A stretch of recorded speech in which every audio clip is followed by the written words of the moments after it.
Eleanor Ashworth had learned in the space of a single evening that the distance between hope and despair could be crossed in the time it took a man to raise a glass of champagne, and 3 years later she still carried that lesson like a stone lodged beneath her ribs, a weight she had grown so accustomed to that she sometimes forgot it was there until moments like this one, standing at her bedroom window in the grey light of a spring morning, watching rain streak down the glass and pool on the sill, the gardens of Briarwood spread before her in all their overgrown neglect, and she pressed her right thumb against the inside of her left wrist, feeling the steady pulse beneath her skin, as if to remind herself that she was still here, still breathing, still enduring. The Hartwell ball had been in late spring as well, she remembered, though the weather had been fine that night, the air sweet with the scent of hothouse flowers that drifted through the open doors of the ballroom, and she had worn her best gown, a pale rose silk that her mother had worn before her, and she had believed with the foolish certainty of a girl of 20 that Lord Clarence Pemberton would declare himself before the evening ended. She had watched him across the room, his golden hair gleaming in the candlelight, his pale blue eyes finding hers with what she had been certain was meaning. And when he had excused himself to speak with a group of gentlemen near the refreshment table, she had drifted closer, her heart beating so loudly she was certain everyone could hear it, already composing in her mind the letter she would write to her father, already imagining the relief in his eyes when she told him she would be a viscountess.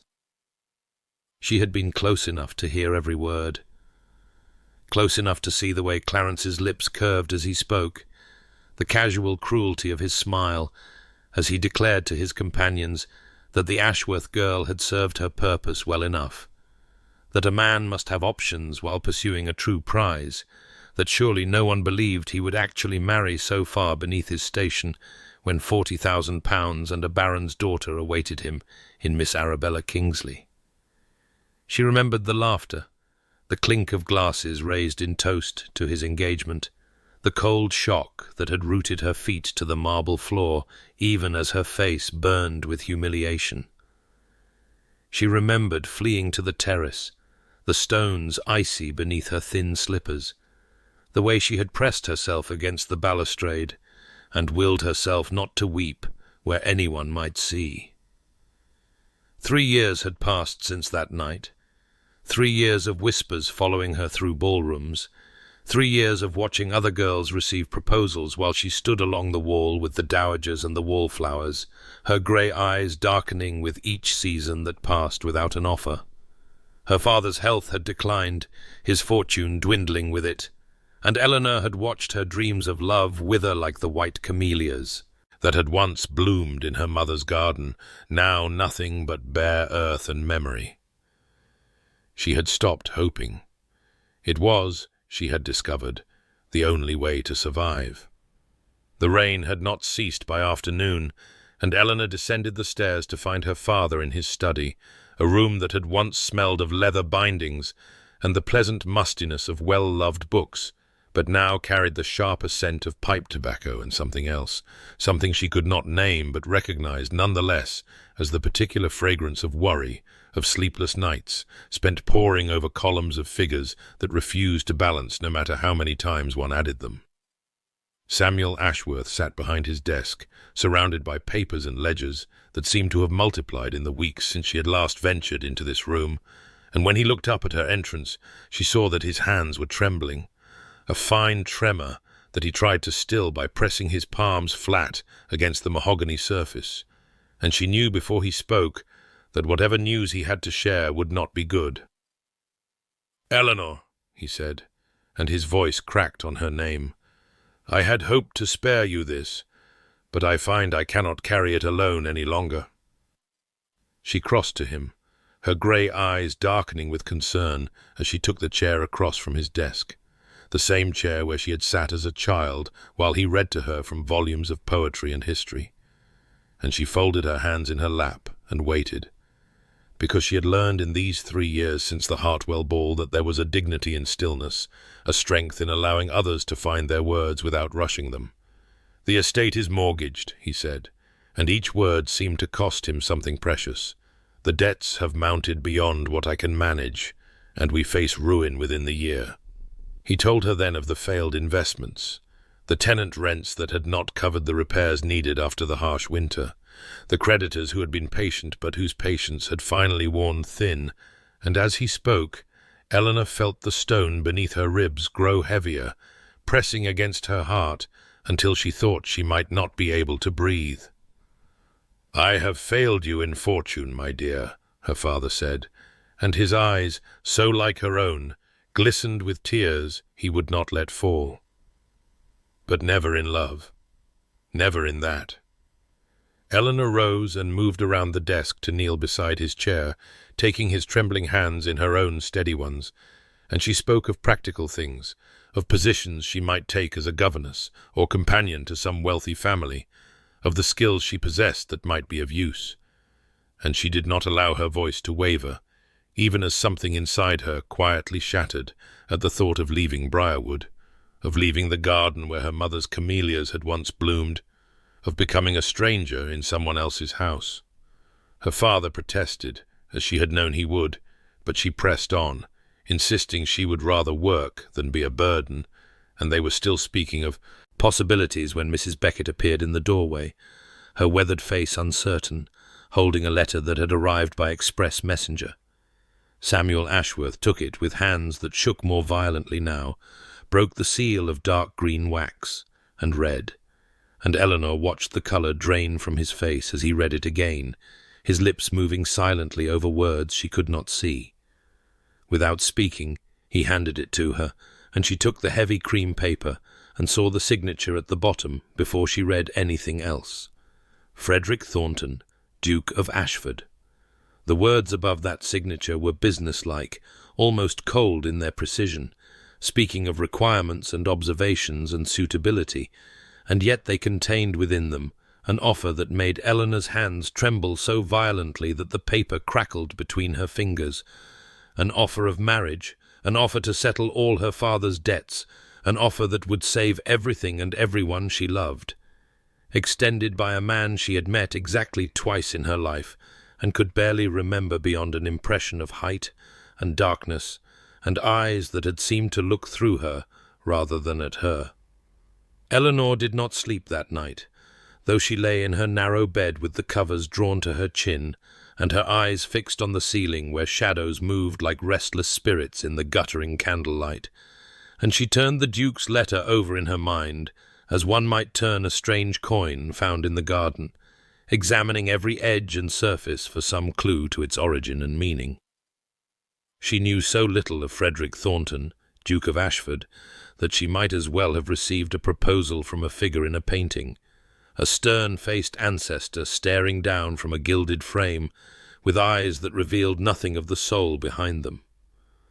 What she did know came in fragments, pieces of gossip overheard at assemblies and whispered behind fans, that he had married young, a love match by all accounts, and that his wife had died in childbed along with the son she had tried to give him, that he had retreated from society entirely after the tragedy, his London townhouse shuttered, his seat in Parliament empty, his name spoken less and less frequently, until he had become something of a ghost, a title without a presence, that those who had encountered him in recent years spoke of a man transformed, cold where he had once been warm, silent where he had once been charming, his green eyes holding all the welcome of a winter forest. She remembered seeing him twice, both times at large gatherings where she had been too insignificant to warrant his attention, and he too remote to invite anyone's approach. A tall figure, broad-shouldered, dark-haired, standing apart from the crowd with a glass of wine he never seemed to drink, leaving before the dancing began. She had thought him proud. She had thought him forbidding. She had not thought of him at all, really, until this letter had arrived to upend everything she believed about her future. Morning came grey and damp, the rain having gentled to a fine mist that clung to the windows and beaded on the overgrown hedges, and Mrs. Beckett entered with her usual brisk efficiency, setting down a tray of tea and toast before pausing to study Eleanor's face with the knowing eyes of a woman who had served this family for 20 years and could read its daughter like a well-worn book. "You did not sleep," Beckett said, and it was not a question. Eleanor told her then, the words spilling out in a rush she could not contain, and Beckett listened without interruption, her weathered hands folded over her apron, her expression giving nothing away, until Eleanor had finished and sat breathless, waiting for judgment. "A man's true nature shows in how he treats those who can do nothing for him, my lady," Beckett said at last, her voice carrying the weight of hard-won wisdom. "Watch how he speaks to the servants." Eleanor rose and dressed and walked out into the garden, her slippers dampening in the wet grass as she followed the familiar paths past the roses gone wild and the fountain choked with leaves, until she came to the corner where her mother's camellias had once bloomed in clouds of white, their waxy petals catching the light like captured moonbeams. The plants had died the winter after her mother, as if they could not bear to remain in a world she had left, and Eleanor knelt now in the bare earth where they had grown, pressing her fingers into the cold soil, as if she might find some trace of them there, some echo of the woman who had loved them. Her mother had married for love. Her parents had been happy, genuinely happy, in a way that had seemed to Eleanor as natural and inevitable as sunrise, until the Hartwell ball had taught her that such happiness was not her birthright, but a rare gift, bestowed on the fortunate and denied to those who dared to hope for it. She would not hope. She would not allow herself to hope. Hope was the cruelest trap of all, and she had learned that lesson at too high a cost to forget it. She would accept the Duke's proposal because it was practical, because it would save her father, because she had no better options and precious few worse ones. She would expect nothing but the terms he had outlined: his name, his protection, his fortune applied to her family's debts. She would not dream of more. She rose, brushing the dirt from her fingers, and walked back toward the house to write her acceptance. The carriage wheels crunched over gravel as they passed through the great iron gates of Thornwood Park, and Eleanor pressed her right thumb against the inside of her left wrist, feeling the rapid flutter of her pulse beneath the thin skin, as if it might somehow anchor her to this moment that seemed both impossibly real and utterly dreamlike. For the estate that unfolded before her was nothing like she had imagined during those sleepless nights at Briarwood, nothing like the cold and forbidding fortress her fears had constructed from whispered rumours and half-remembered glimpses of its master. The house rose from the landscape like something that had grown there rather than been built, its honey-coloured stone warm even beneath the pale spring sky, its windows catching the light and throwing it back in welcome rather than warning, and the grounds surrounding it were immaculate without being severe. Ancient oaks standing sentinel along the drive while carefully tended gardens softened the approach with early blooms in shades of cream and palest pink. Her father sat beside her, his hand finding hers and squeezing once, and she drew strength from that touch even as she steeled herself for what awaited within those graceful walls, for the man who had written such a businesslike proposal and who now expected her to become his Duchess in exchange for her family's salvation. They were shown into a formal study by a butler whose manner was correct but not cold, who addressed them with quiet respect and offered refreshment, and Eleanor noted these small details as Mrs. Beckett had advised, filing them away as evidence of how this household was run, of what manner of master commanded it. She was standing before a tall window that overlooked a rose garden when she heard his footsteps, measured and deliberate, and she turned to face Frederick Thornton, Duke of Ashford, as he entered his study and became real to her at last. He was taller than she remembered, broad-shouldered, in a way that spoke of physical activity rather than mere tailoring, and his dark hair was cut shorter than fashion dictated, silver threading at his temples despite his relative youth, in a way that might have seemed distinguished on another man, but on him seemed almost like a mark of something survived. His eyes met hers, and she felt the impact of that gaze like a physical thing, for they were green, the deep green of forest shadows, and they revealed nothing, nothing at all, as they moved over her face with an assessment that was thorough and entirely unreadable. He smelled of sandalwood and cedar with an undertone of leather, a scent she would later learn came from his shaving soap and hours spent in the saddle, and she breathed it in without meaning to as he crossed to greet her father first, his handshake firm, his words of welcome correct if not warm. The meeting proceeded with the formality of a business negotiation, which Eleanor supposed it was, and she listened as he outlined the terms in that clipped, precise voice that used words like currency to be spent sparingly. Her father's debts cleared in their entirety, a generous personal allowance for her use, full authority over the household and its management, a position of respect and security that would last the remainder of her days.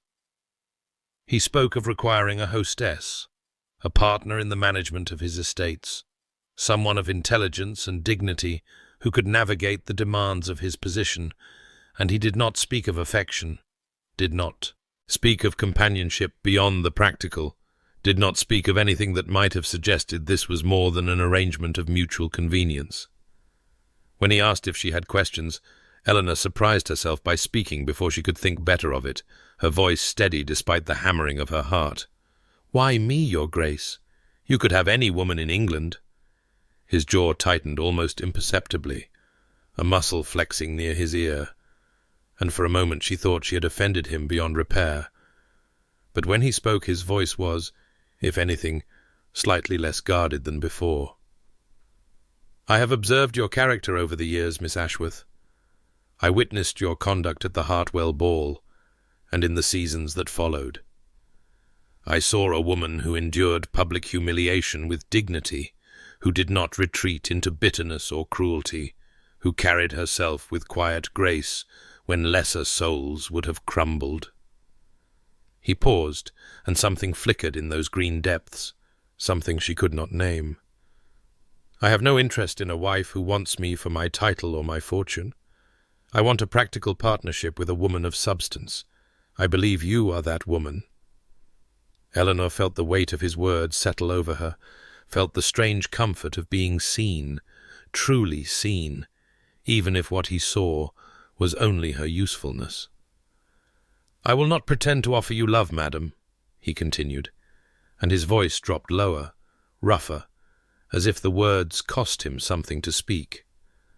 "That is not within my capacity, but I offer you my name, my protection, and my word that you will never again be made to feel small. I do not break my word." She thought of Clarence Pemberton, of his honeyed promises and laughing betrayal, of all the pretty words that had meant nothing, and she found in this man's stark honesty something she had not expected: relief.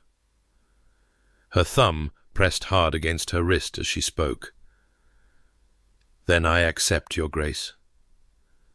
The chapel at Thornwood Park was ancient and beautiful, its stone walls softened by centuries of candlelight and prayer, and Eleanor stood at its threshold on the morning of her wedding with her father's arm trembling beneath her fingers, and a spring thunderstorm breaking against the stained glass windows, as if the heavens themselves wished to mark this moment with drama she had not requested and did not want. She wore her mother's pearls, the only treasure that had not been sold to pay debts, and they lay cool against her throat like a benediction from a woman 12 years dead, a woman who had married for love and been loved in return, and who would perhaps have wept to see her daughter walking toward a man who had promised protection but not affection, security but not tenderness, a future but not the kind Eleanor had once dreamed of in the innocent days before Clarence Pemberton had taught her what dreams were worth. The vicar's words rose and fell like music beneath the percussion of thunder, and Frederick stood before the altar in dark formal attire that made him seem even taller, even more imposing, his green eyes fixed upon her face with an intensity she could not read as she approached on feet that felt curiously distant from her body, as if she were watching herself from somewhere far away, a ghost attending her own transformation from Miss Ashworth to the Duchess of Ashford. His responses were clear and firm when he spoke his vows, his voice carrying easily over the storm's fury, and when he took her hand to place the ring upon her finger, his touch was steady, his skin warm against her cold fingers, and she noticed that he held her hand a moment longer than strictly necessary, his thumb brushing once across her knuckles before he released her, a gesture so small she might have imagined it, were it not for the way his jaw tightened afterward, that telltale muscle flexing near his ear, as if the touch had cost him something he had not intended to spend. She breathed in and caught his scent, sandalwood and cedar and leather, and something in her chest loosened unexpectedly, some knot of fear she had not known she carried, because whatever else this man might be, he smelled of warmth and earth and living things, not of the hothouse flowers and champagne that still haunted her memories of humiliation. The wedding breakfast was small and quiet, held in a dining room where rain streamed down tall windows, and candles flickered against the grey afternoon light. And Eleanor met her new mother-in-law properly for the first time, when Lady Henrietta Thornton crossed the room to take both her hands and squeeze them with surprising strength, her eyes, green like her son's, but warmer, softer, crinkling at the corners as she smiled. "I am glad," the Dowager Duchess said quietly, pitched for Eleanor's ears alone, "that he has finally chosen well." Eleanor did not know what to make of those words, did not know what choosing well meant when the choice had been made for practical reasons by a man who claimed love was beyond his capacity, but she tucked them away to examine later, another piece of the puzzle that was Frederick Thornton. Her father embraced her before retiring to his guest chamber, his eyes bright with tears he would not shed, and whispered against her hair that he was proud of her, that her mother would have been proud, that she was the best thing he had ever done in a life full of failures. And Eleanor held him tightly and did not let herself weep, because weeping would suggest grief, and she was not grieving. She was simply beginning something new, something unknown, something that required all the dignity she possessed. That evening, with the storm still muttering against the windows, and the house grown quiet around her, Eleanor found herself alone in the vast library, drawn there by the promise of books and solitude, and a few moments to breathe without being watched. And she was running her fingers along the spines of a collection of Shakespeare's works, when she heard footsteps, and turned to find Frederick standing in the doorway, his cravat loosened, his dark hair slightly dishevelled, looking almost uncertain for the first time since she had met him. "You found the library," he said, and she thought she detected approval in his clipped tone. "I hoped you would." They spoke then, carefully, tentatively, of books and preferences, and Eleanor admitted her love of Shakespeare's sonnets, particularly the ones about love that endured, and she quoted without thinking, "Let me not to the marriage of true minds admit impediments," and something flickered in his green eyes, something she could not name, before he admitted that he preferred the histories, the tales of kings and battles and power, though he did not disdain poetry entirely. The conversation was nothing remarkable, nothing that would set hearts racing or inspire great verse, but something eased between them in that candle-lit room, some wall lowered by a fraction, and when he finally bade her good night, he paused at the door and said quietly, "You did well today. Thank you." It was not romance, but as Eleanor stood alone in the library listening to his footsteps fade and the storm finally gentling to rain, she thought that perhaps it was something, a foundation upon which other things might someday be built, and she pressed her thumb to her wrist and felt her pulse beating steady and strong beneath skin that still remembered the warmth of his hand. The first fortnight of her marriage passed in a curious suspension between the life Eleanor had known and the life she was still learning to inhabit, and she moved through the great rooms of Thornwood Park with the careful attention of a scholar studying a text in an unfamiliar language, watching, always watching, for the clues that would tell her what manner of man she had married, and what manner of existence awaited her within these graceful walls. She remembered Mrs. Beckett's advice, as she observed Frederick with the household staff, noted how he addressed the butler by name, and inquired after the footman whose mother had taken ill with a fever, how he paused in the corridor to speak with a housemaid who had dropped a vase and stood trembling in anticipation of his wrath, only to hear him say, in that clipped but not unkind voice, that accidents happened, and she should fetch someone to help with the broken pieces before she cut herself. The housekeeper, a formidable woman named Mrs. Hartley, who had served the family for 30 years, confided to Eleanor, over a discussion of menus, that His Grace had personally approved funds for the head gardener's daughter to attend a school for young ladies in the village, a kindness he had forbidden anyone to mention to the girl's father, lest the man's pride be wounded. Eleanor filed these observations away like precious documents, evidence accumulating toward a verdict she was not yet ready to render, and she found herself looking for Frederick in rooms where she had no reason to expect him, listening for his footsteps in corridors, noting the particular quality of silence that seemed to follow in his wake. Lady Henrietta became her guide through these early days, taking tea with her each afternoon in the sunny morning room where generations of Thornton women had no doubt sat before them. And it was during one such afternoon that the Dowager Duchess began to speak of the son Eleanor was still struggling to understand. "He was not always this way," Lady Henrietta said, her green eyes, so like her son's, but softened by age and warmth, growing distant with memory. "As a boy he was lively, quick to laugh, forever bringing home injured creatures he had found in the woods and insisting they be nursed back to health. He felt everything so deeply, my Frederick. Too deeply, perhaps." She did not speak of Catherine directly, but the shadow of that name hung between them, and Eleanor understood without being told that something had broken in Frederick Thornton 5 years ago, something that had transformed a warm and feeling man into the controlled, guarded figure she had married. "My son has been a ghost these 5 years, Eleanor," Lady Henrietta said quietly, reaching across to take her hand with surprising strength. "You are the first thing that has made him seem alive."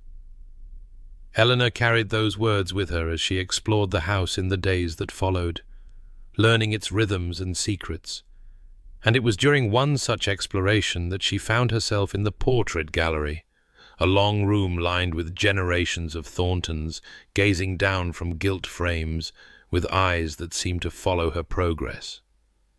She was studying a painting of a young woman in the fashion of the previous century, wondering if this might be the grandmother whose jewellery Frederick had not yet mentioned, when her foot caught on a loose edge of carpet and she stumbled forward with a sharp intake of breath.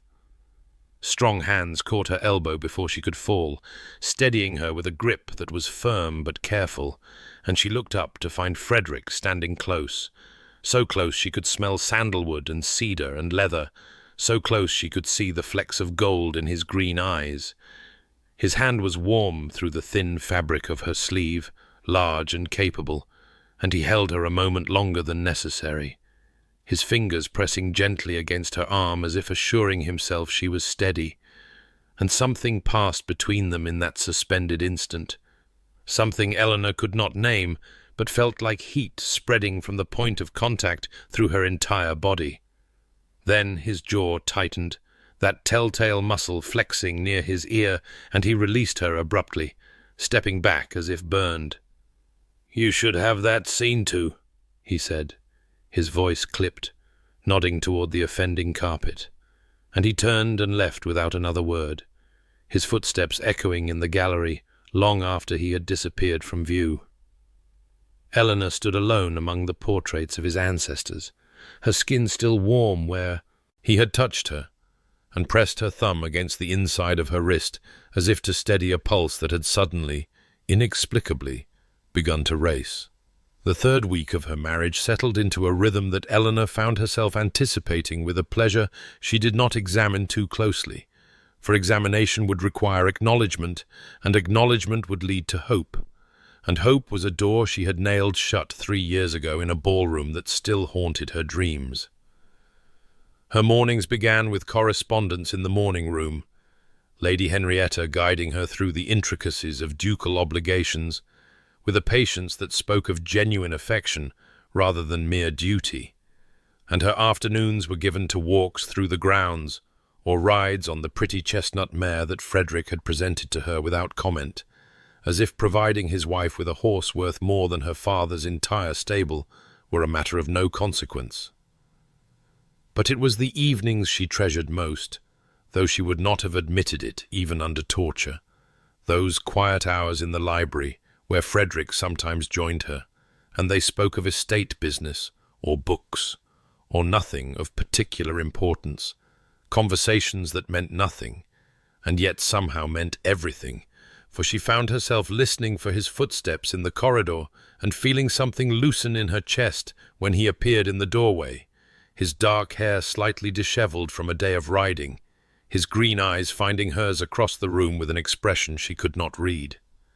It was on a morning in that third week that Eleanor walked to the stables to request her mare be saddled for an afternoon ride, the summer sun warm on her shoulders, and the scent of hay and horses and warm earth rising to meet her as she approached the weathered stone building, and she was about to call for a groom when she heard a voice, low and gentle, coming from one of the stalls at the far end.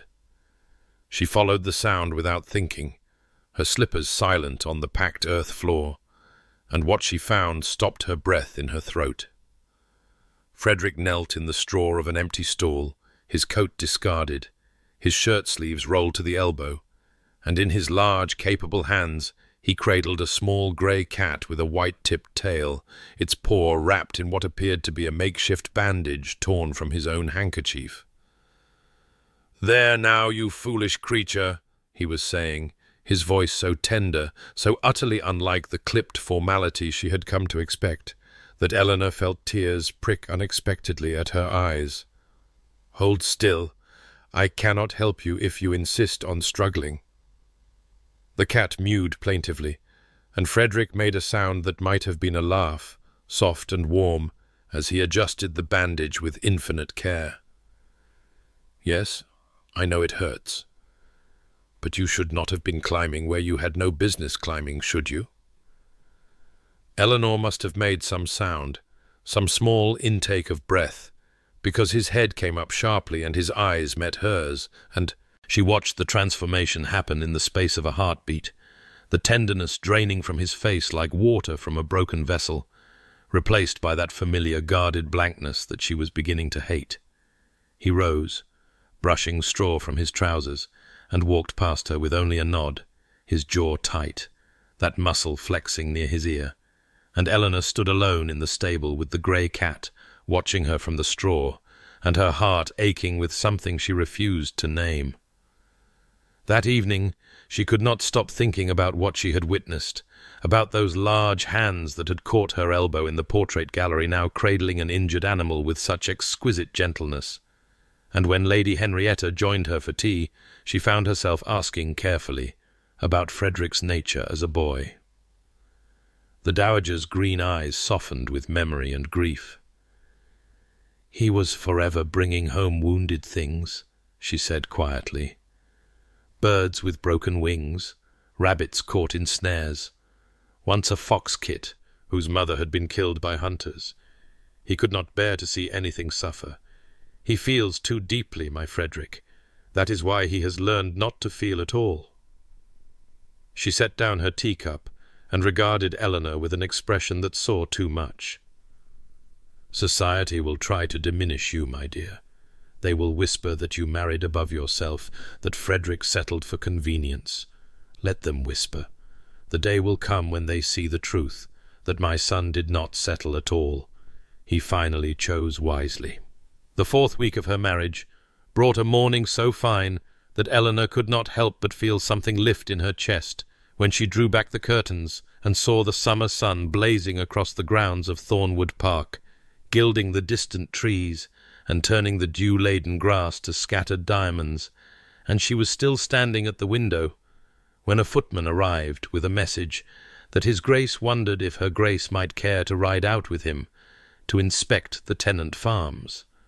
A request so unexpected and yet so welcome that she found herself agreeing before she had fully considered what it meant to spend an entire afternoon in his company with no library walls to contain them and no servants to provide the comfortable buffer of duty.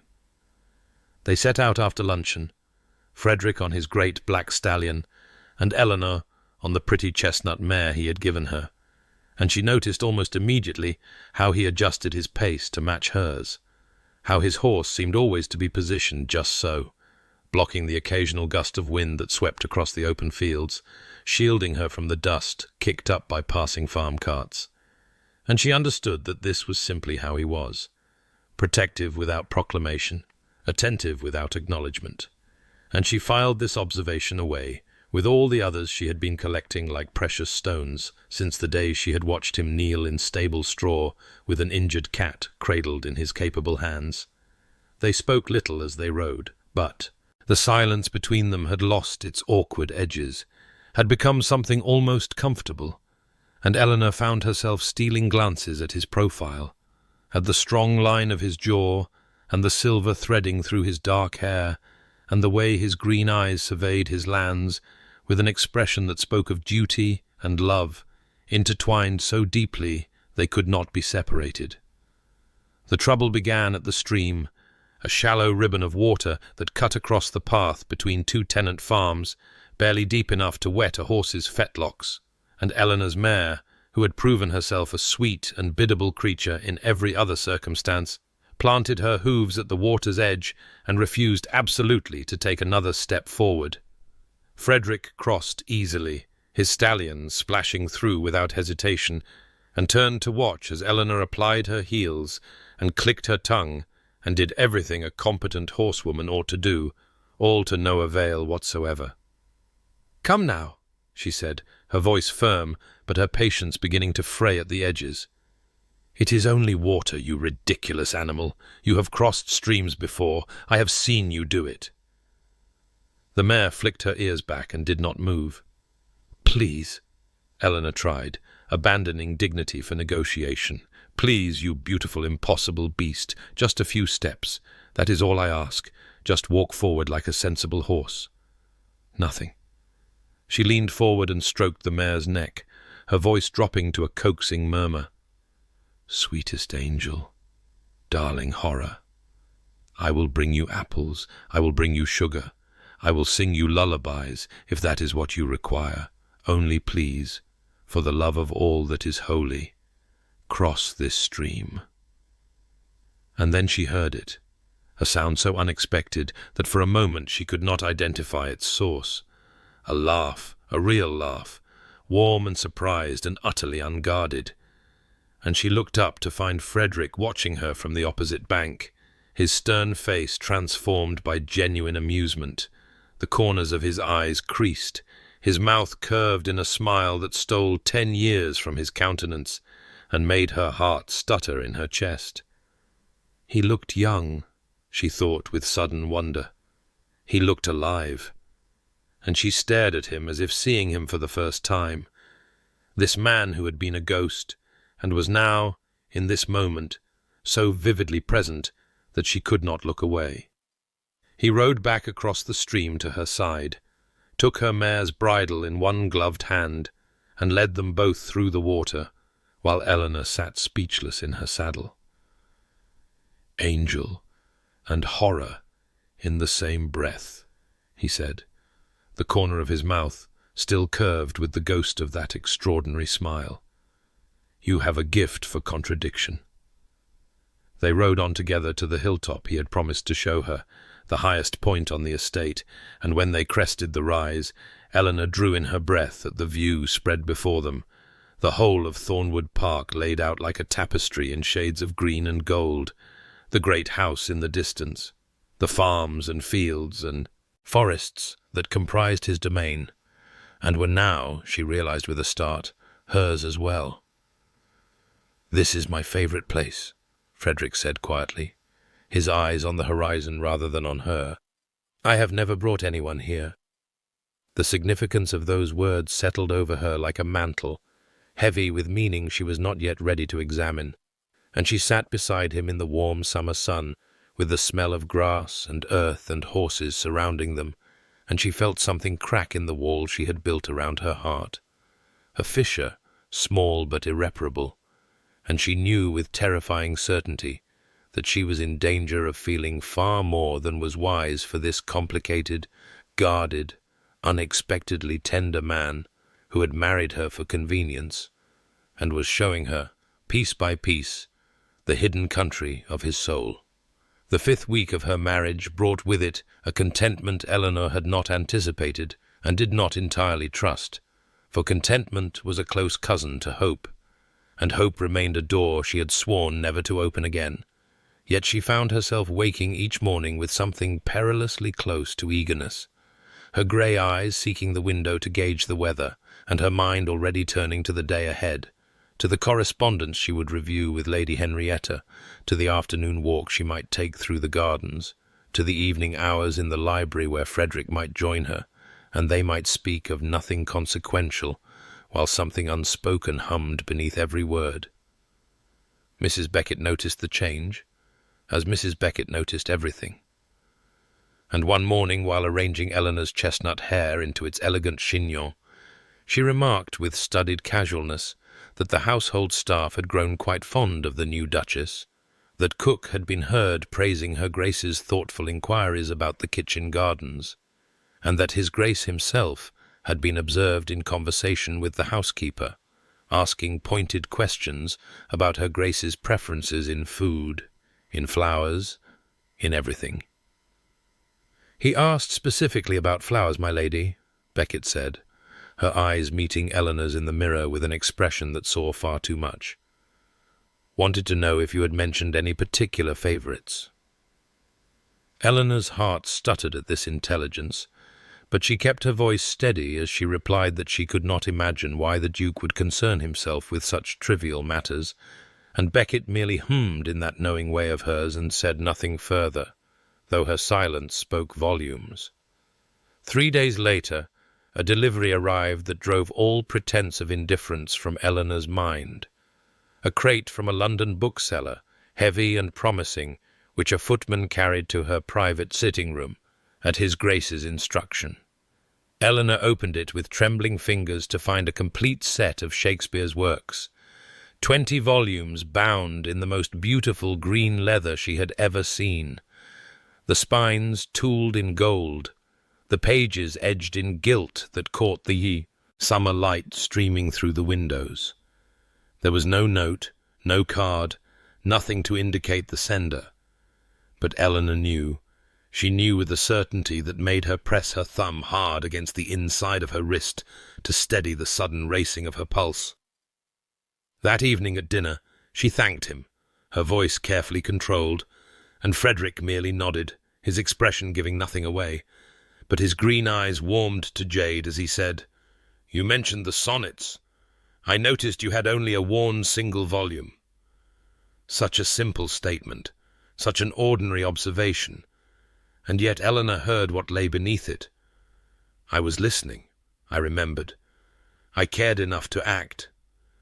She could not speak past the tightness in her throat, and he did not seem to expect a response, returning his attention to his meal, as if he had not just shaken the foundations of everything she believed about this marriage.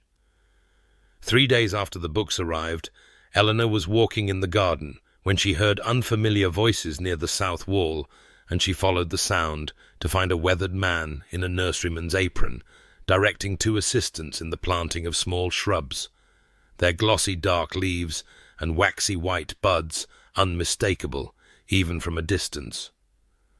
White camellias. Eleanor stopped walking, stopped breathing, her hand rising to press against her chest, where her heart had begun to pound with painful intensity. She had mentioned them once, only once, in passing, weeks ago, a brief comment about her mother's garden and the flowers that had died when she had, and she had not thought he was listening, had not imagined he would remember, had certainly never dreamed he would send to a renowned nursery for plants to fill the empty space where her mother's camellias had once grown.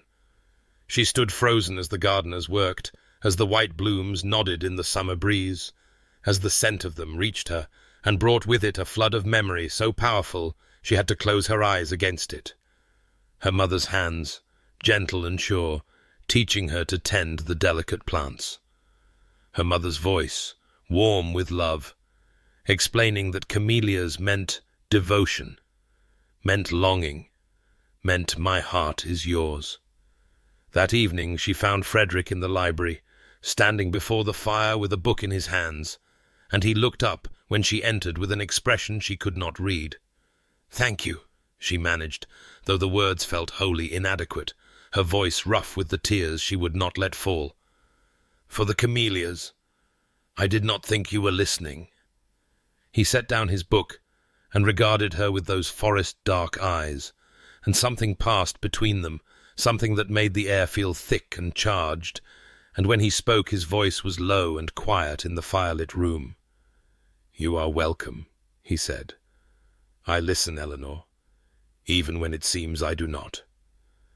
The 6th week of her marriage brought a summer storm so violent that the windows of Thornwood Park rattled in their frames, and the ancient oaks on the south lawn bent like supplicants before an angry god, and Eleanor found herself trapped in the library with Frederick as the evening drew in, and the thunder rolled across the sky in great crashing waves that seemed to shake the very foundations of the house.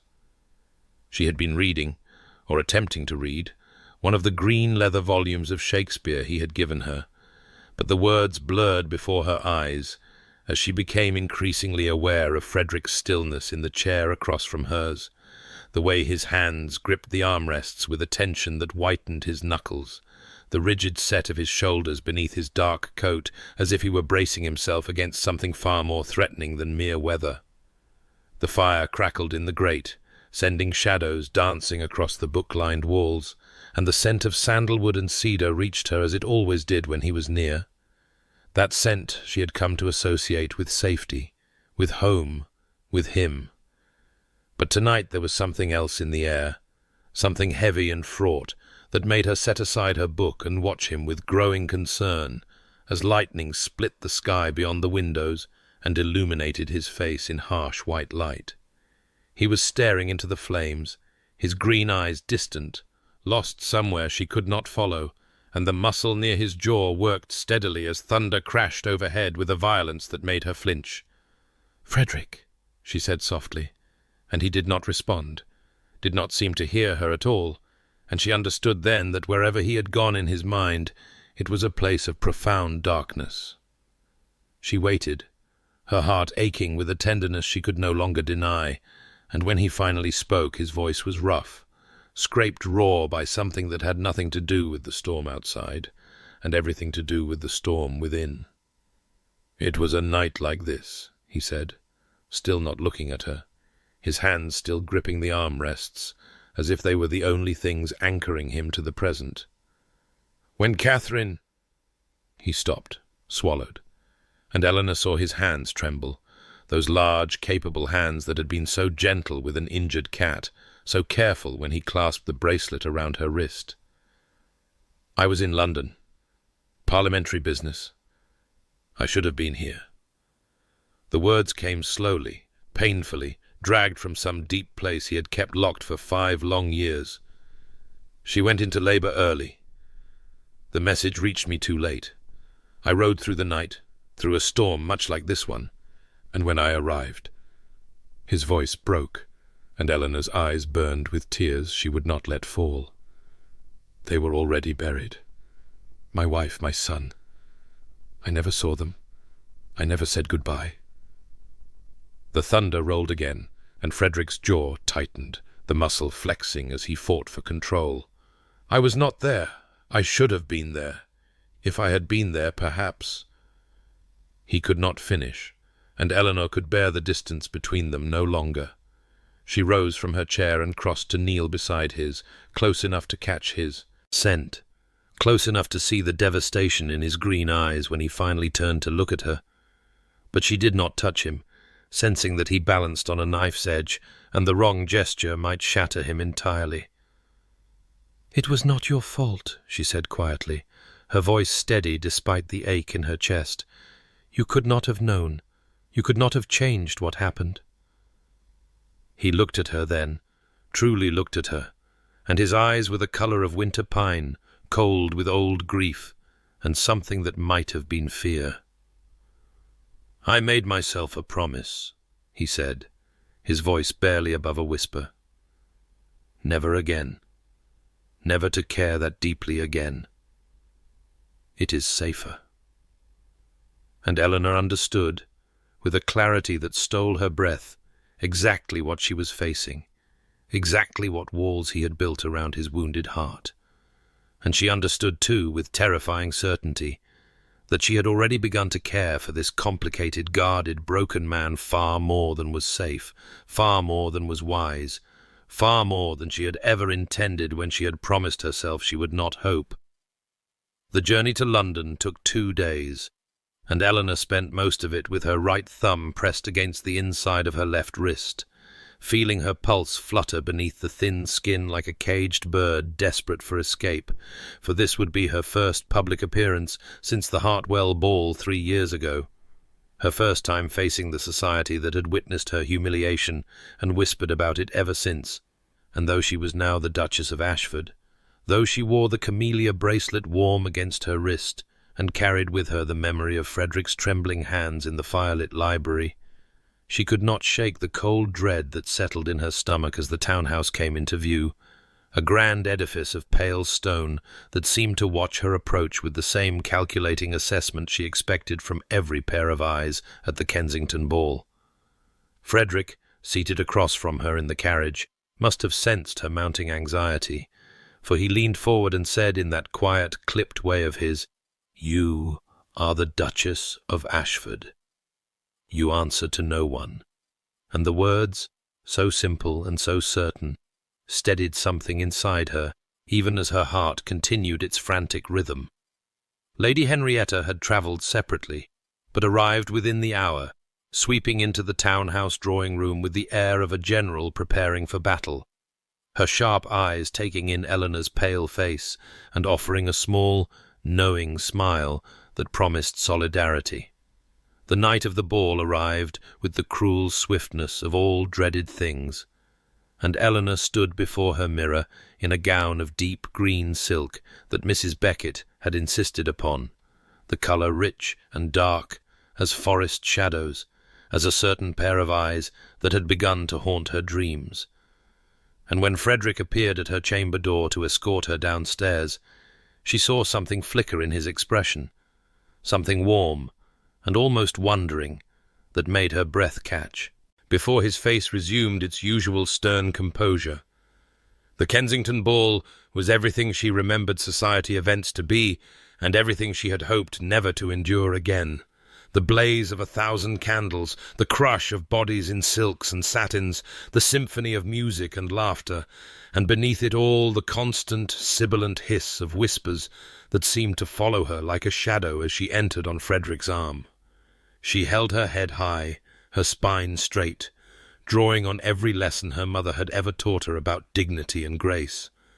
And Frederick stayed close, so close she could catch the scent of sandalwood and cedar that had become as familiar to her as her own heartbeat, his presence a bulwark against the curious stares and pointed glances.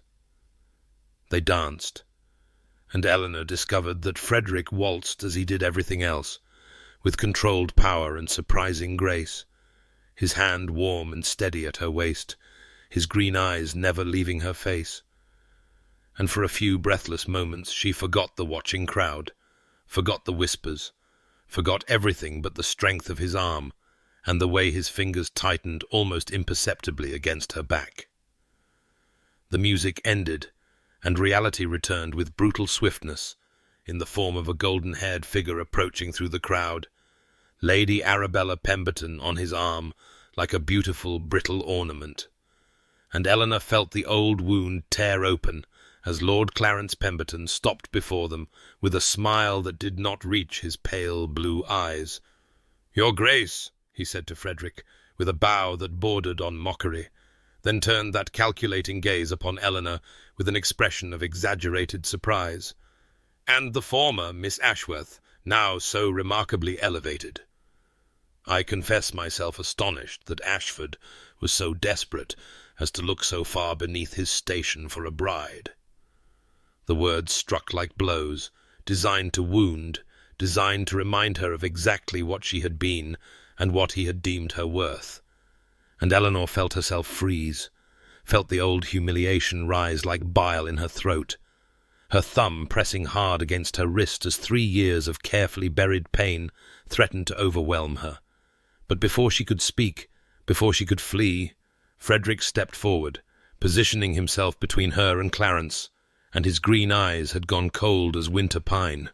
Frederick's response to Clarence was devastating in its quiet control, his voice carrying just enough for the nearby listeners to hear without ever rising above the measured tone of a man who had no need to shout when his very presence commanded attention. And Eleanor watched as the muscle in his jaw tightened. That familiar tell she had come to know so well in the weeks of their marriage, the sign that he was suppressing something fierce beneath his composed exterior. "I would choose my words with great care, Pemberton," he said. And though his voice remained low, there was something in it that made Clarence's pale blue eyes flicker with the first hint of uncertainty. "You speak of desperation, yet I recall hearing that your own marriage was motivated by rather mercenary considerations, and how fortunate that worked out so well for you." His gaze flicked to Arabella, whose brittle beauty seemed to crack further beneath the implication, her sharp smile faltering as the surrounding guests fell into a silence that spoke louder than any whisper, for everyone knew the truth of the Pemberton marriage, the empty fortune locked in trusts, the wife who took lovers openly, the husband who had traded love for gold and received nothing but misery in return. Frederick's hand moved then to rest at the small of Eleanor's back, warm and steady through the deep green silk of her gown, a gesture of possession and protection that sent heat spreading through her, even as her heart pounded against her ribs, and she felt the weight of every watching eye, the collective intake of breath from the gathered society that had once witnessed her humiliation and now witnessed something else entirely. "My wife," Frederick continued, and the way he said the word made it sound like a declaration of war and a vow of devotion all at once, "is the finest woman in this room, and I did not settle, Pemberton. I chose, and I would make the same choice 1,000 times over."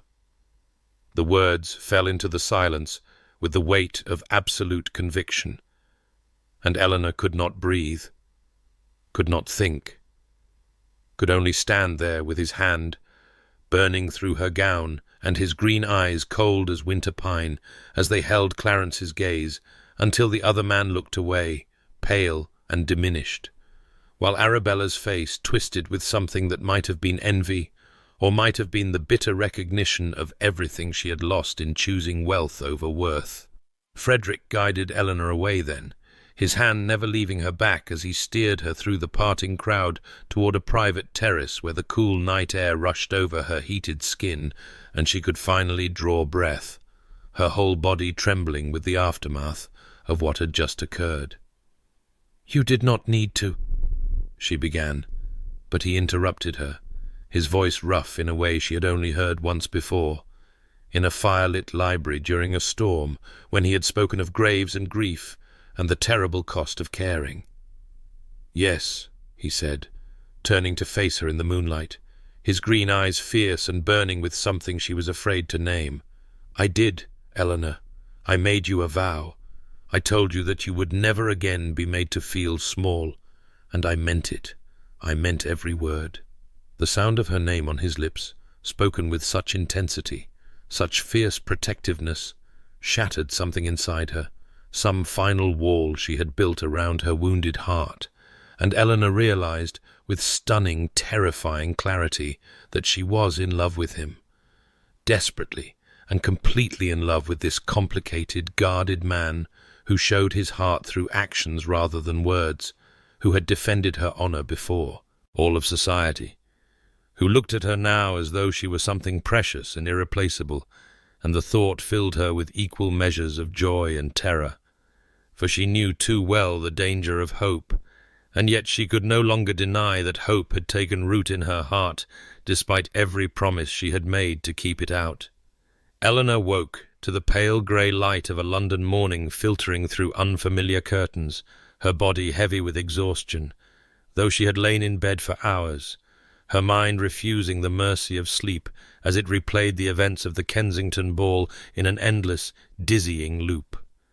Clarence's cruel smile, the whispers that had followed her like shadows, and then Frederick's voice cutting through it all with that devastating quiet conviction, his hand warm and steady at the small of her back, his green eyes fierce as winter pine as he declared her the finest woman in the room, and she pressed her right thumb against the inside of her left wrist, now as she had done so many times before, feeling her pulse flutter beneath the thin skin.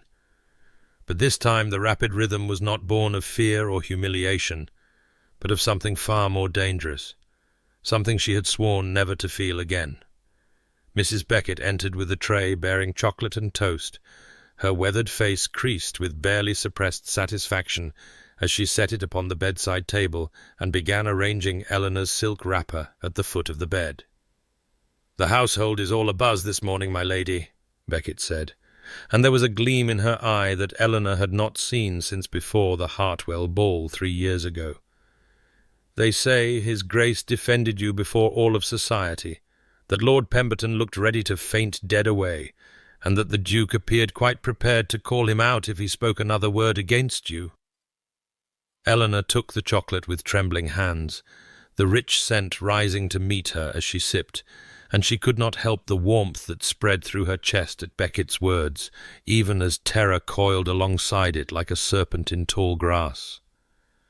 She had promised herself she would not hope, had built walls around her wounded heart with the careful precision of a mason constructing a fortress, and yet Frederick's words on the terrace echoed through her memory with relentless persistence.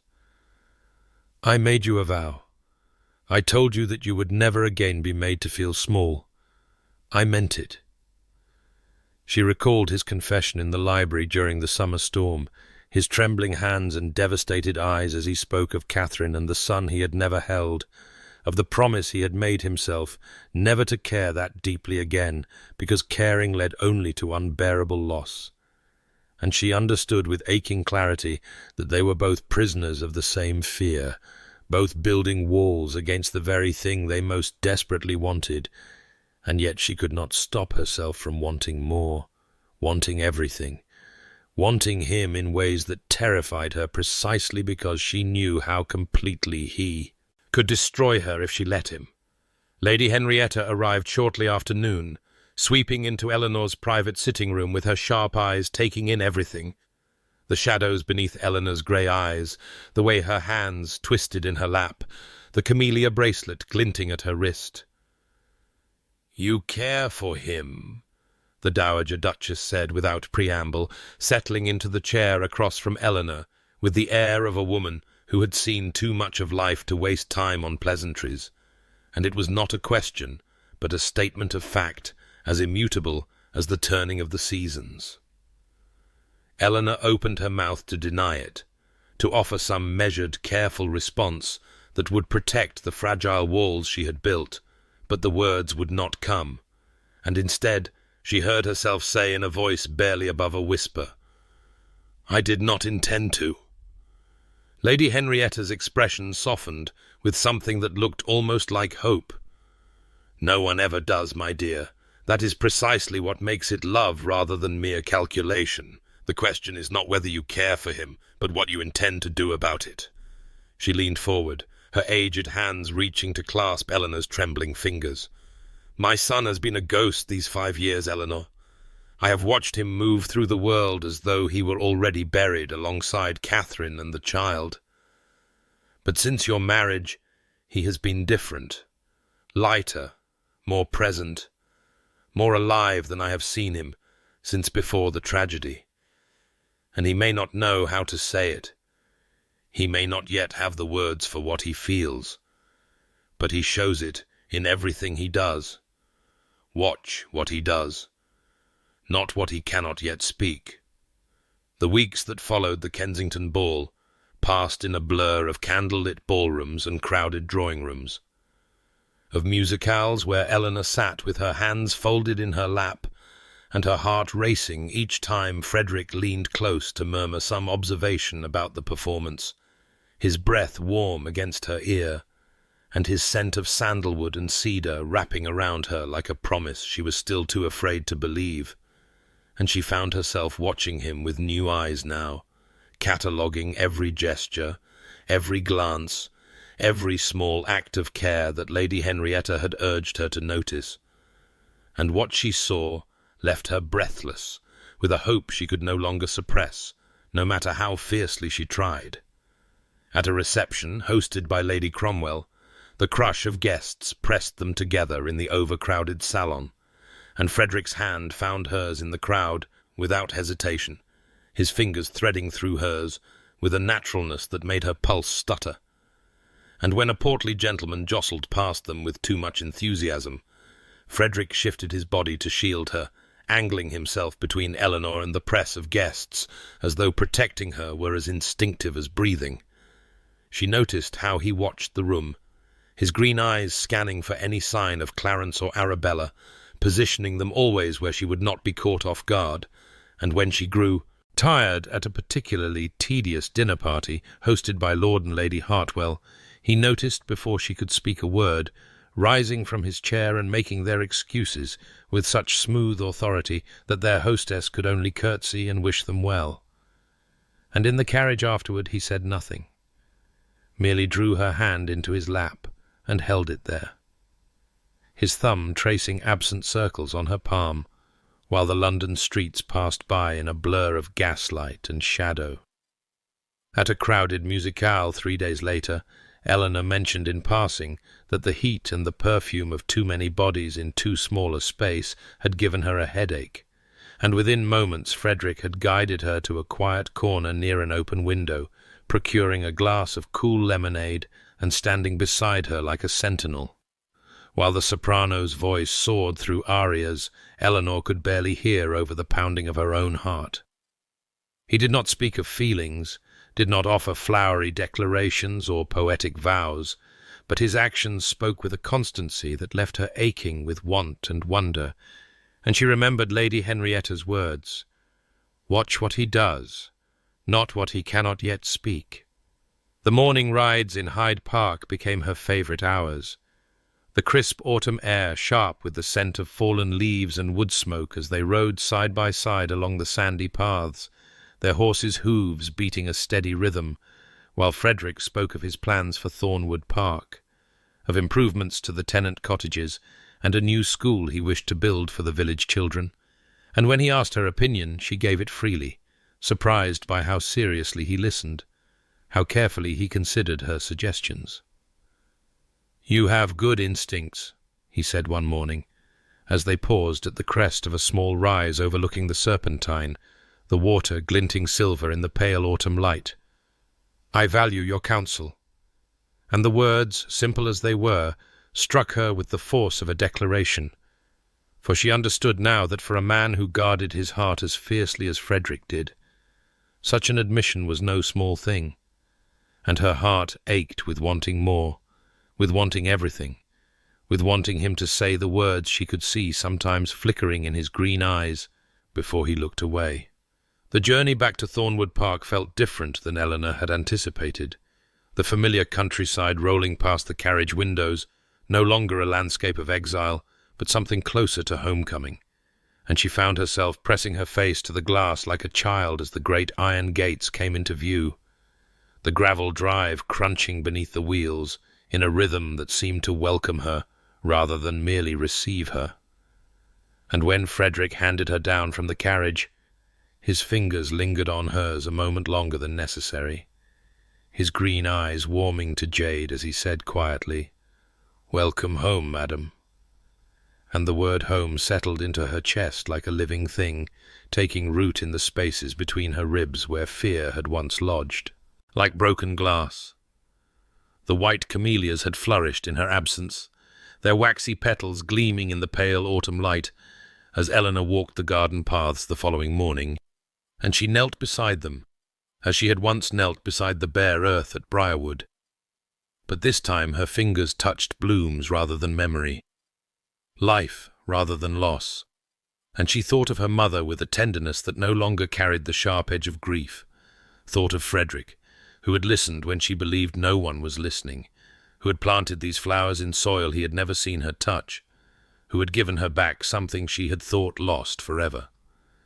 She was no longer pretending she did not love him, could no longer maintain the careful fiction that her heart remained safely walled behind the fortress she had constructed after Clarence's betrayal, and the admission terrified her, even as it set something free in her chest, some caged bird that had been beating its wings against her ribs for months now, desperate for release. That evening found them in the library, as had become their custom, the fire crackling in the hearth, and the familiar scent of leather bindings and old paper wrapping around Eleanor like a blanket, and she settled into her usual chair with the green-bound Shakespeare Frederick had given her. But she could not focus on the sonnets, could not make sense of the familiar words, because she felt his gaze on her like a physical touch, warm and searching. And when she looked up, his green eyes were fixed on her face with an expression she could not quite name. "Is something wrong?" she asked, her voice steadier than she felt, and Frederick set down his own book with deliberate care, the muscle in his jaw working as it did when he struggled with words that would not come easily. "No," he said slowly, and his voice had dropped to that lower register that made her pulse quicken, rough with something suppressed. "Something is right. I am not accustomed to it." He rose then and crossed to the small table near the window where a velvet box sat that Eleanor had not noticed before, and when he returned to stand before her chair, she saw that his hands were not quite steady, those large, capable hands that had caught her in the portrait gallery, that had led her mare through the stream, that had rested at the small of her back while he declared her the finest woman in the room. "This was my grandmother's," he said, opening the box to reveal a delicate gold bracelet set with a single pearl, and Eleanor's breath caught in her throat at its beauty, at the tiny camellia-shaped clasp that glinted in the firelight. "Not Catherine's," he added carefully, and the distinction mattered. She understood that it mattered profoundly. "My grandmother was married to my grandfather for 53 years. She told me once that love was not a feeling but a choice, made new every day." He knelt before her chair, and Eleanor could not breathe, could not move, could watch as he took her wrist in his gentle grip and clasped the bracelet around it, his fingers lingering on her pulse point where she had so often pressed her own thumb to steady herself. "I wanted you to have it," he said, and when he looked up at her, his green eyes held something vulnerable and fierce and utterly unguarded, and Eleanor could not speak past the tightness in her throat, could only look at him with her heart in her eyes, the camellia clasp cool against her skin, and the fire casting golden light across his face, and she understood that they stood together on the precipice of something neither of them had expected to find. The storm announced itself with a low rumble that seemed to rise from the very foundations of Thornwood Park, and Eleanor felt the sound move through her chest as she sat in her usual chair by the library fire, the camellia bracelet warm against her wrist, and her grey eyes fixed on Frederick, where he stood before the flames, with his back to her, his broad shoulders rigid beneath the fine wool of his coat, and his hands clasped behind him, in that posture she had come to recognize as the one he assumed when words failed him, when the feelings he had spent 5 years suppressing threatened to break through the walls he had so carefully constructed, and she could not speak, could not move, could only watch him and wait, while the thunder rolled closer and the lightning painted silver shadows across the library's tall windows, and the fire crackled and spat, as if it too sensed the magnitude of what trembled unspoken in the air between them. He turned to face her at last, and his green eyes were not cold, were not guarded, were instead raw with something that made her breath catch in her throat, and when he spoke his voice was rough, halting, each word dragged from some deep place within him that he had kept locked away since the night he had ridden home to find Catherine and his son already in the ground. "I told you once," he said, and paused, and the muscle in his jaw flexed as it always did when he struggled against himself. "I told you once that love was not within my capacity, that I could offer you my name and my protection but not my heart. And I believed it, Eleanor. I believed it because believing it was safer than admitting the truth." He crossed the room to her then, his movements no longer controlled but urgent, almost desperate, and he knelt before her chair as she had once knelt beside his, and when he took her hands in his own she felt the tremor in his fingers, those large, gentle hands that had caught her in the portrait gallery and clasped the bracelet around her wrist and touched the injured stable cat with such unexpected tenderness. "I was wrong," he said, his voice dropping lower, becoming almost rough with suppressed emotion. "I was a coward. I have been a coward since the moment I first saw you standing in my study with your chin raised and your grey eyes full of quiet defiance, telling me you would accept my proposal because you had no choice, but that you would rather die than marry a man who could not love you. And I thought, this woman, this extraordinary woman, she deserves so much more than I can give her, and I was terrified, Eleanor. I was terrified because I knew even then that you had already begun to matter to me in ways I had sworn never to allow." The storm broke fully now, rain lashing against the windows and thunder shaking the glass in its frames, and Frederick lifted one hand to cup her face, his thumb brushing away the tears she had not realized were streaming down her cheeks, as he recited softly, his green eyes holding hers, "Love is not love which alters when it alteration finds, or bends with the remover to remove." And she recognized the words from Sonnet 116, the very poem she had mentioned on their wedding night in this very library, and she understood that he had remembered, that he had always remembered, that he had been listening even when she thought he was not. "I have loved you, Eleanor," he said, and his voice broke on her name. "Since the moment you stood before me and refused to pretend, I have loved you, and I have been terrified of it, terrified of losing you as I lost Catherine, terrified of caring so deeply that your absence would destroy me. But I cannot pretend any longer. I cannot keep myself from you any longer, and if you will have me, if you can forgive me for being too much a coward to speak sooner, I will spend the rest of my life proving that you were right to hope, that love is not mere fantasy, that you deserve to be chosen, truly chosen, not for convenience or practicality, but because you are irreplaceable, because you are everything, because I cannot imagine my life without you in it." Eleanor reached for him then, her hands framing his face as his had framed hers, and she told him through her tears that she loved him too, that she had promised herself not to hope, but hope had never asked her permission. And when he kissed her at last, the storm raged on outside. But they were safe, they were home, they were finally and completely together. The storm still raged beyond the windows as Frederick lifted her from the chair where they had stood wrapped in each other's arms, and Eleanor found herself carried through the darkened corridors of Thornwood Park, with her face pressed against his neck, where the scent of sandalwood and cedar and leather surrounded her like a promise, his arms steady and sure beneath her, as if she weighed nothing at all, as if he had been waiting all his life to carry her exactly thus. And when they reached the master chambers, he set her down with such careful reverence that she felt tears prick her eyes again, felt the magnitude of this moment settle into her bones like the thunder that shook the ancient stones of the house around them.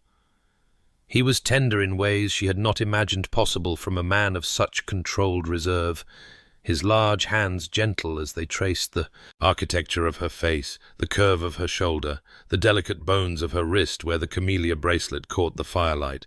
And when he spoke her name, it was with a roughness that undid her entirely, that stripped away the last vestiges of the walls she had built around her wounded heart 3 years ago, in a ballroom where a golden-haired man had laughed at her pain.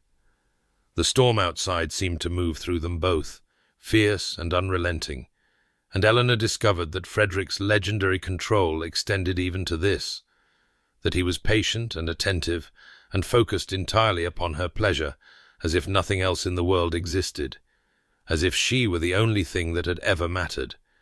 And she understood at last what it meant to be chosen, truly chosen, not for fortune or convenience, but because someone had seen her and found her irreplaceable.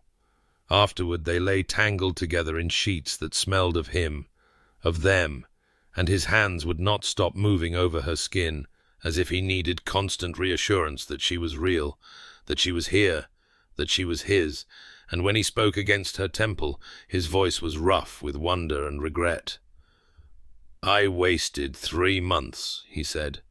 3 months of being too afraid to tell you, too afraid to reach for what I wanted most." And Eleanor laughed, a sound of such pure, unguarded joy that it surprised them both, her hands becoming animated as they always did when she was truly happy, gesturing even in the warm darkness of their shared bed. "We have the rest of our lives," she said, and he pulled back to look at her with those green eyes soft as spring leaves, warm as jade, and something in his face made her heart clench with the force of her love for him. "Yes," he said simply, "we do." Morning came grey and gentle through the tall windows, the storm having spent itself some time in the small hours while they slept wrapped around each other, and Eleanor woke to find Frederick already watching her with a faint smile playing at the corners of his mouth, his dark hair dishevelled against the pillows and silver threading at his temples, catching the pale light. "Good morning, wife," he said, and the word sounded different now, weighted with meaning it had not carried before, and Eleanor reached up to touch his face with wondering fingers, marvelling that she was allowed, that this stern and guarded man had opened himself to her so completely. "Good morning, husband," she replied, and the camellia bracelet glinted on her wrist as she traced the line of his jaw, and she thought of the promise she had made herself in the overgrown garden at Briarwood, kneeling in the dirt where her mother's flowers once grew. She had promised herself she would not hope. But hope, it seemed, had never asked her permission. The Duke and Duchess of Ashford returned to London for the winter season 1 month after that storm-swept night in the library, and Eleanor discovered that the city she had once dreaded now seemed to welcome her with open arms. Or perhaps it was simply that she no longer cared what welcome it offered, because she carried her home with her in the form of the man whose hand rested at the small of her back as they ascended the grand staircase of the Wellington estate, his touch warm and possessive and entirely unnecessary for her balance, but utterly essential for her happiness, and she could feel the weight of every gaze in the glittering ballroom turning toward them as they paused at the top of the stairs, could hear the whispers beginning to ripple through the crowd, like wind through summer wheat. But these whispers were different from the ones that had followed her 3 years ago, different even from the curious murmurs at the Kensington ball. For now, the Ton watched the cold Duke of Ashford look at his wife as though she hung the moon and stars, watched his stern face soften into something approaching tenderness whenever she spoke, watched his green eyes warm to jade each time she laughed, and Eleanor knew that Lady Henrietta's prediction was unfolding before all of society's eager eyes. She wore the camellia bracelet at her wrist and a gown of deep sapphire blue that Frederick had commissioned from the finest modiste in London without telling her, a gown that made her grey eyes shimmer like storm-touched silver, and her chestnut hair gleam with threads of copper in the candlelight. And when she had protested the extravagance, he had simply looked at her with that faint smile she had come to treasure and said that a duchess ought to dress like one, though they both knew the truth was simpler and more profound. He wanted the world to see her as he saw her, and he had the means to ensure they did. The Wellington Ball was the grandest event of the winter season, the ballroom blazing with 1,000 candles and fragrant with hothouse flowers and alive with the music of a full orchestra. And Frederick led her through the crush of silk and diamonds, with his hand never leaving hers, his tall frame angled to shield her from jostling, his deep voice murmuring observations about their fellow guests that made her press her lips together to suppress laughter. And when he swept her onto the floor for the first waltz, he held her closer than propriety strictly permitted, his hand spanning her waist with familiar possession, his eyes never leaving her face. Lady Henrietta stood at the edge of the dance floor, with tears glittering in her sharp eyes, watching her son laugh at something his wife said, watching the ghost she had mourned for 5 years finally become flesh and blood again. And when Eleanor caught her gaze across the crowded room, the Dowager Duchess raised her champagne glass in a silent toast that needed no words. Lord Clarence Pemberton was present with Lady Arabella on his arm, and Eleanor saw them standing near the refreshment table in almost exactly the spot where Clarence had once stood to mock her. But there was no triumph in his pale blue eyes. Tonight, only a hollow envy that aged his handsome face beyond its years, and Arabella looked thin and brittle beside him, her beauty sharp-edged with disappointment, her gaze following the Duke and Duchess with something that might have been regret. Frederick noticed them too, and he made a point of dancing with Eleanor again and again, of fetching her champagne himself rather than sending a footman, of laughing openly at her dry observations about the more ridiculous fashions on display. And when Lord Harrison Wellington approached to comment on the Duke's obvious devotion to his bride, Frederick's response carried clearly across the nearby dancers. "I am the most fortunate man in England, Wellington, for I married the only woman who ever told me she would rather die than be my wife, and it seems she has changed her mind." Laughter rippled through the crowd, warm and approving, and Eleanor felt heat rise to her cheeks, even as joy bloomed in her chest, and she watched Clarence turn away with his jaw tight and his soft hands clenched at his sides, and she thought of the girl she had been 3 years ago, fleeing this very world in tears, and she pressed her thumb against the inside of her wrist, not to steady herself, but simply to feel her own pulse beating strong and sure, the pulse of a woman who had been chosen, truly chosen, and who would never doubt her worth again. The years that followed the Wellington Ball unfolded like the pages of a story Eleanor had once believed too beautiful to be written for someone like her. And yet here she was, living it, breathing it, watching it bloom around her with each passing season, as Thornwood Park transformed from the grand house where she had arrived as a practical bride into the home where she had discovered that love was not the cruel illusion she had feared, but something far more remarkable, something that grew stronger. With each morning she woke in Frederick's arms, and each evening they spent together in the library, where he had first confessed his heart to her, while storms raged beyond the windows. 3 years after that winter season of their public triumph, Eleanor stood in the garden, where the white camellias now flourished in magnificent profusion, their waxy petals gleaming in the summer sunlight, and she watched her daughter toddle across the lawn toward Frederick, who knelt with his arms outstretched, and his stern face transformed by a smile that still had the power to steal her breath, and she pressed her hand against the swell of her belly, where their second child grew, and felt tears prick her eyes at the abundance of her joy. Little Catherine. Henrietta Thornton, named for the wife Frederick had lost, and the mother who had never stopped believing her son would find happiness again, had her father's dark hair and her mother's grey eyes, and she laughed as Frederick swept her up and settled her on his shoulders, his large hands gentle and sure, as they had always been with anything small and vulnerable. And Eleanor remembered the stable cat with the white-tipped tail who still prowled the grounds and sometimes wound around Frederick's ankles when he thought no one was watching.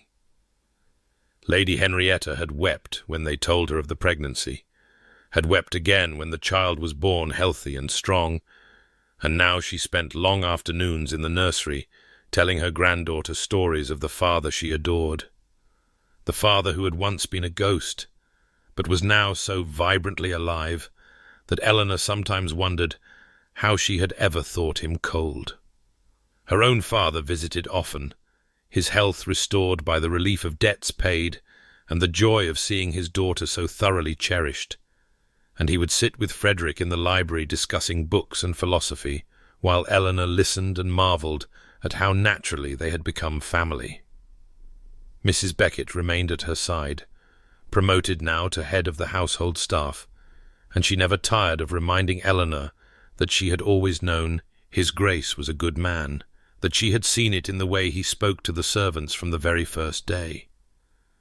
The camellia bracelet still circled Eleanor's wrist, its pearl warm against her skin, and sometimes Frederick would lift her hand to his lips and press a kiss to the tiny camellia clasp, his green eyes soft with a tenderness he no longer tried to hide.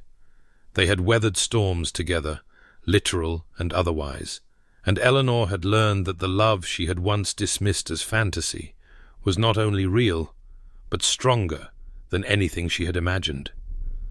Not a fragile thing that shattered at the first sign of hardship, but a living force that deepened with each shared sunrise and whispered confidence and quiet evening by the fire. And so the story of Eleanor and Frederick Thornton, the Duke and Duchess of Ashford, became one of those tales that society told and retold in drawing rooms and at dinner parties for years to come, not as a cautionary tale of ambition or a scandal to be whispered behind fans, but as something rarer and more precious, a true love story, the kind that reminded even the most cynical observers that sometimes, against all odds and expectations, two wounded hearts could find in each other exactly what they needed to become whole. Eleanor often thought, in the quiet moments when she sat in the library that had witnessed so much of their journey, that she had been wrong about so many things when she was younger, wrong to believe that love was a trap designed to wound, wrong to think that hope was her enemy, wrong to imagine that a practical arrangement could never bloom into something transcendent.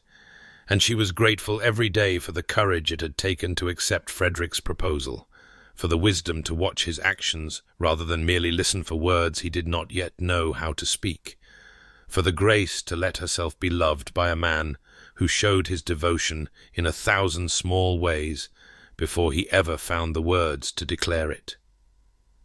The white camellias in the garden grew more magnificent with each passing year, a living memorial to her mother and to the moment she had first understood that Frederick listened even when it seemed he did not, and sometimes she would walk among them with her daughter's small hand in hers, telling the child about the grandmother she had never known, and the flowers that had once grown in a modest garden at Briarwood before finding their true home here at Thornwood Park. Frederick remained devoted, fierce in his protection and tender in his affection.